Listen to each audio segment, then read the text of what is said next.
प्रभु तेरी वाणी जीवन की रोटी, नैनों की ज्योति अंधेरा मिटाती।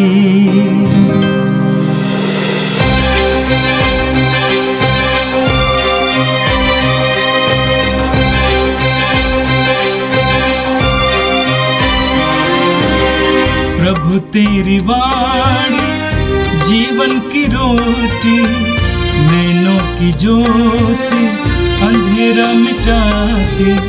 प्रभु तेरी वाणी जीवन की रोटी, नैनों की ज्योति अंधेरा मिटाती। वाणी वाणी वाणी वाणी वाणी पवित्र है, शाश्वत है, जीवन का मन्ना है। 29 मई सोमवार। पहला पाठ उत्पत्ति ग्रंथ अध्याय 3 पद संख्याएं 9 से 15 और 20 तक। मैं तेरे वंश में और स्त्री के वंश में शत्रुता उत्पन्न करूँगा। जब आदम ने वृक्ष का फल खाया था तो प्रभु ने उससे पुकार कर कहा, तुम कहाँ हो? उसने उत्तर दिया, मैं बगीचे में तेरी आवाज़ सुनकर डर गया, क्योंकि मैं नंगा हूँ और मैं छिप गया। प्रभु ने कहा, किसने तुम्हें बताया कि तुम नंगे हो? क्या तुमने उस वृक्ष का फल खाया जिसे खाना मैंने तुम्हें मना किया था? मनुष्य ने उत्तर दिया, मेरे साथ रहने के लिए जिस स्त्री को तूने दिया है उसी ने मुझे फल दिया और मैंने खा लिया। प्रभु ईश्वर ने स्त्री से कहा, तुमने क्या किया? और उसने उत्तर दिया, सांप ने मुझे बहका दिया और मैंने खा लिया। तब ईश्वर ने सांप से कहा, चूंकि तूने यह किया है, तू सब घरेलू तथा जंगली जानवरों में शापित होगा। तू पेट के बल चलेगा और जीवन भर मिट्टी खाएगा। मैं तेरे और स्त्री के बीच, तेरे वंश और उसके वंश में शत्रुता उत्पन्न करूँगा। वह तेरा सिर कुचल देगा और तू उसकी एड़ी काटेगा।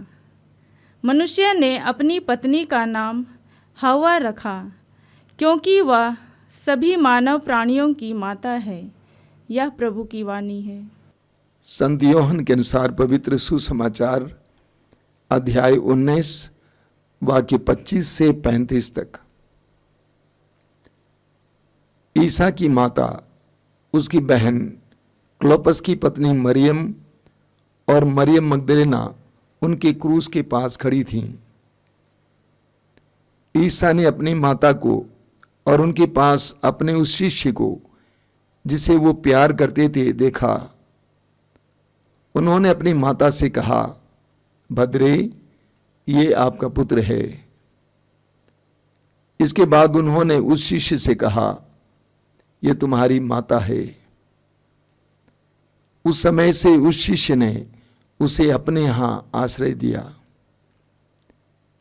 तब ईसा ने यह जानकर कि अब सब कुछ पूरा हो चुका है, धर्म ग्रंथ का लेख पूरा करने के उद्देश्य से कहा, मैं प्यासा हूं। वहां खट्टी अंगूरी से भरा एक पात्र रखा हुआ था।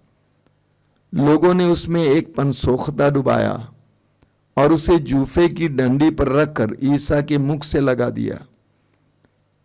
ईसा ने खट्टी अंगूरी चख कर कहा, सब पूरा हो चुका है, और सिर झुकाकर प्राण त्याग दिए।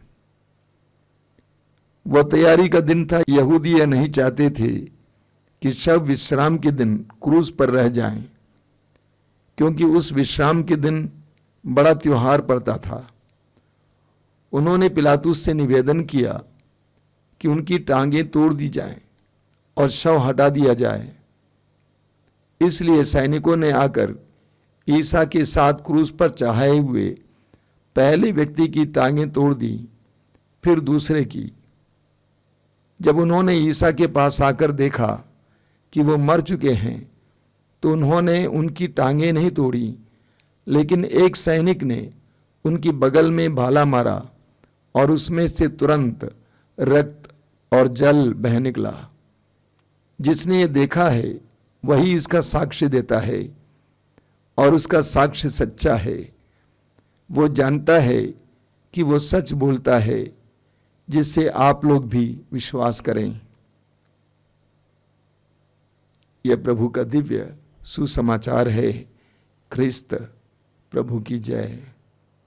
मेरे प्रिय भाई और बहनों, आज कैथोलिक कलीसिया में प्रभु यीशु की माता मरियम का एक महत्वपूर्ण पर्व मनाया जाता है, और वो पर्व है कलीसिया की मां मरियम का पर्व। यीशु की मां मरियम कलीसिया की भी मां है। हम सुसमाचार पर मनन चिंतन करते समय इस पर मनन करेंगे। आज का पहला पाठ उत्पत्ति ग्रंथ के अध्याय 3 से लिया गया था। आदि मानव के पतन के बारे में हमने सुना। आज के त्योहार के प्रसंग में यह महत्वपूर्ण है।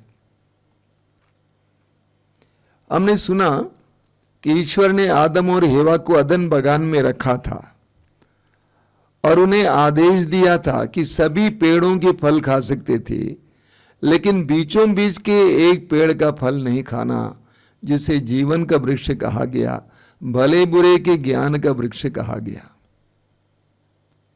यह ईश्वर का आदेश था, ईश्वर की शिक्षा थी, ईश्वर की वाणी थी। लेकिन वहां पर एक सर्प आ जाता है जो शैतान का प्रतिनिधित्व करता है, और वो सर्प हेवा को ये सलाह देता है कि अगर आप उस पेड़ के फल को खाएंगी तो आपकी आंखें खुल जाएंगी और आप ईश्वर के बराबर हो जाएंगे। आदम और हेवा ने ईश्वर की वाणी का विद्रोह किया, उसके विपरीत कार्य किया, सांप की सलाह को माना और उनका पतन हुआ, जिसके बारे में आज के पहले पाठ में आपने सुना। हम स्तोत्र 107 वाक्य 10 और 11 में पढ़ते हैं, कुछ लोग अंधकार तथा मृत्यु की छाया में बैठे हुए थे। वे दुखी और बेड़ियों से जकड़े हुए थे, क्योंकि उन्होंने ईश्वर की वाणी का विद्रोह किया और सर्वोच्च परमेश्वर की सलाह को नहीं माना। और वास्तव में यह आदम और हेवा के जीवन में हुआ। ईश्वर ने उन्हें अदन बगान के मालिक के रूप में बनाया था, लेकिन हमने सुना आज कि वे अपने उस पापमय कार्य के बाद, ईश्वर की आज्ञा का उल्लंघन करने के बाद उनका पतन हो जाता है। वे डरने कांपने लगते हैं, ईश्वर से दूर भाग जाते हैं, पेड़ों के पीछे छिपते हैं, क्योंकि उन्होंने कहा कि वे नंगे थे। और अंत में हम पढ़ते हैं कि वे अदन बगान से बाहर किए जाते हैं। तो पहली हेवा ने ईश्वर की वाणी का विद्रोह किया और अपने पति को भी ऐसे करने दिया, और उसका पतन हुआ और अदन बगान से बाहर की गई। मां मरियम को नई हेवा माना जाता है। उस नई हेवा ने पुरानी हेवा के विपरीत कार्य किया, ईश्वर की वाणी को सुना, ईश्वर के संदेश को सुना, उसको ग्रहण किया। उसने कहा कि मैं प्रभु की दासी हूं, प्रभु का कथन मुझ में पूरा हो जाए। और प्रभु की वाणी ने उसके गर्भ में शरीर धारण किया। उसने उस शरीरधारी वचन को बाहर लाया, पूरा सहयोग दिया, बढ़ाया, अंतिम पल तक उसको सहयोग दिया, और इस तरह वह ईश्वर की दासी बनी रही और अंत में उस स्वर्गिक अदन में प्रवेश की। पुरानी हेवा ने ईश्वर की आज्ञा के उल्लंघन के द्वारा अदन बगान से बाहर की गई, लेकिन ये नई हेवा ईश्वर के कथन की पूर्ति के द्वारा, ईश्वर के वचन और आदेश के पालन के द्वारा स्वर्गिक आदन में प्रवेश करती है। और आज के पाठ में अध्याय 3 के वाक्य 15 में हमें एक भविष्यवाणी मिलती है। प्रभु ने कहा, सांप से कहा, क्या कहा? मैं तेरे और स्त्री के बीच, तेरे वंश और उसके वंश में शत्रुता उत्पन्न करूंगा। वह तेरा सिर कुचल देगा और तू उसकी एड़ी काटेगा। प्रभु ने सर्प से कहा, मैं तेरे और स्त्री के बीच, तेरे वंश और उसके वंश में शत्रुता उत्पन्न करूंगा और वह तेरा सिर कुचल देगा और उसकी एड़ी काटेगा। वह कौन है जिसने शैतान के सिर को कुचला? यीशु, मरियम का बेटा यीशु। यीशु ने शैतान के सिर को कुचला। यीशु ने शैतान के सिर को कुचला। मत्ती के सुसमाचार के अध्याय 28 उसके वाक्य 18 में प्रभु यीशु कहते हैं, स्वर्ग में और पृथ्वी पर पूरा अधिकार मुझे मिला है। कोलोसियों के पत्र के अध्याय 2 उसके वाक्य 15 में संत पौलुस कहते हैं, उसने विश्व के प्रत्येक आधिपत्य और अधिकार को अपदस्थ किया, संसार की दृष्टि में उनको नीचा दिखाया और क्रूस के द्वारा उन्हें पराजित कर दिया है। यीशु, मरियम का बेटा, वो है जिसने शैतान को पराजित किया है, सर्प के सिर को कुचल दिया है। उत्पत्ति ग्रंथ का अध्याय 3 वाक्य 15 का प्रभु का वो वचन यीशु के द्वारा पूर्ण हो जाता है। मरियम का बेटा यीशु के द्वारा पूर्ण हो जाता है। और आज का सुसमाचार संत यूहन्ना के सुसमाचार के अध्याय 19 से लिया गया था।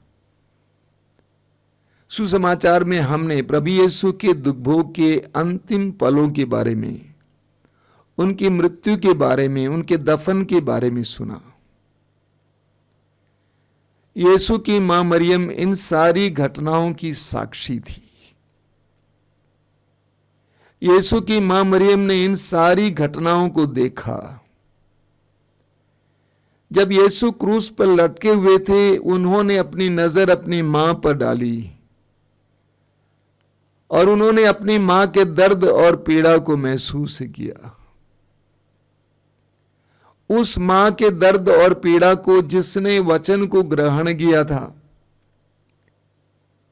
जिसने कहा था मैं प्रभु की दासी हूं, आपका कथन मुझ में पूरा हो जाए, उस मां ने जिसने वचन को ग्रहण किया, वचन को धारण किया, वचन को जन्म दिया, पाला पोसा, जन्म उसका साथ दिया, उस मां के दर्द को महसूस किया।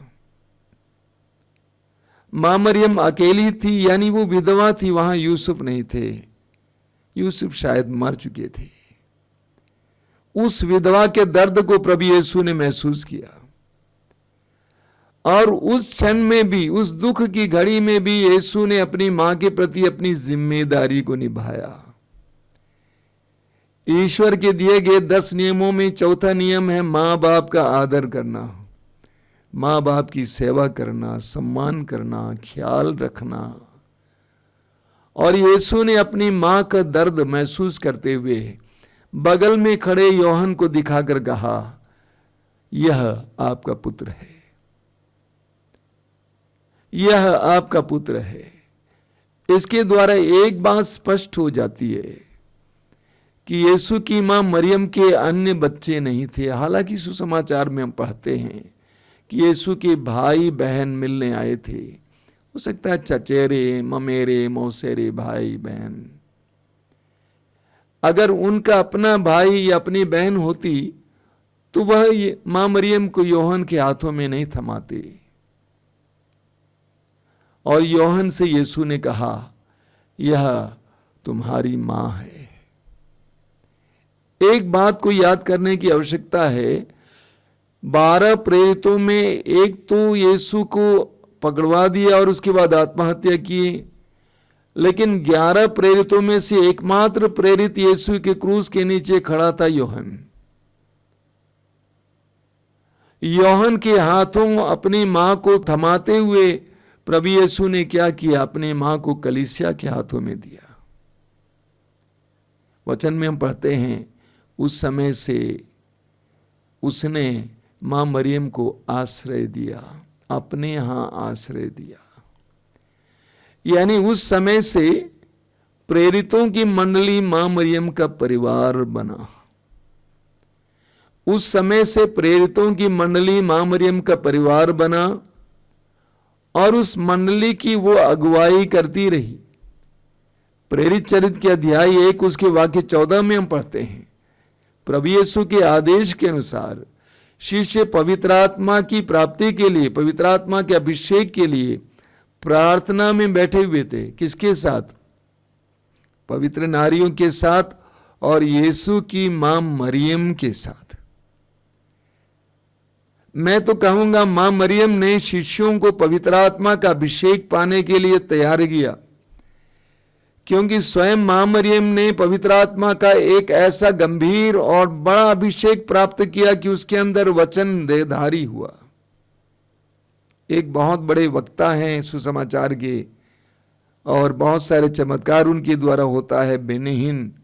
उन्होंने अपनी एक किताब में लिखा है, मैंने एक बार पढ़ा, जब मैं स्वर्ग पहुंचूंगा तो यीशु की मां मरियम से पूछूंगा कि आपको पवित्र आत्मा का अभिषेक मिलते समय कैसा अनुभव था। मानव जाति में सबसे ज्यादा पवित्र आत्मा का अभिषेक प्राप्त व्यक्ति मां मरियम है। उस अभिषेक के द्वारा ईश्वर का वचन उसके गर्भ में देहधारी हुआ। उस मां ने शिष्यों को पवित्र आत्मा का अभिषेक पाने के लिए तैयार किया। वो मां हमारी भी मां है, क्योंकि वो यीशु की मां है। हम लूकस के सुसमाचार में पढ़ेंगे, जब मां मरियम एलिजबेथ से मिलने के लिए गई, एलिजबेथ का अभिवादन की, तो एलिजबेथ पवित्र आत्मा से भर गई और एलिजबेथ ने मां मरियम से कहा, ये मेरा कैसा सौभाग्य है कि मेरे प्रभु की मां मेरे पास आई हैं। मां मरियम यीशु की मां है, हमारे प्रभु की मां है, इसलिए हमारी मां है, कलीसिया की मां है। वो सतत कलीसिया के लिए प्रार्थना करती रहती है। आज के सुंदर त्योहार के अवसर पर हम प्रार्थना करेंगे कि हे कलीसिया की मां मरियम, हम सबके लिए प्रार्थना करना, सारे संसार में फैली हुई कलीसिया के लिए प्रार्थना करना, विशेष करके एकता के लिए प्रार्थना करना कि सारी कलीसियाओं के बीच में एकता आए। हमारे परिवारों के लिए प्रार्थना करना ताकि हमारे परिवारों में एकता आए। ये प्रभु यीशु इन वचनों को सुनने वाले मेरे भाई बहनों को आशीर्वाद देना। वे जहां कहीं भी आज जाएं, उन सबको माता मरियम की विशेष मध्यस्थता द्वारा तेरे अनुग्रहों का अनुभव मिले। हमारी प्रार्थना को ग्रहण कर, आमीन। प्रभु तेरी वाणी जीवन की रोटी, नैनों की ज्योति अंधेरा मिटाती। वाणी वाणी वाणी वाणी वाणी पवित्र है, शाश्वत है, जीवन का मन्ना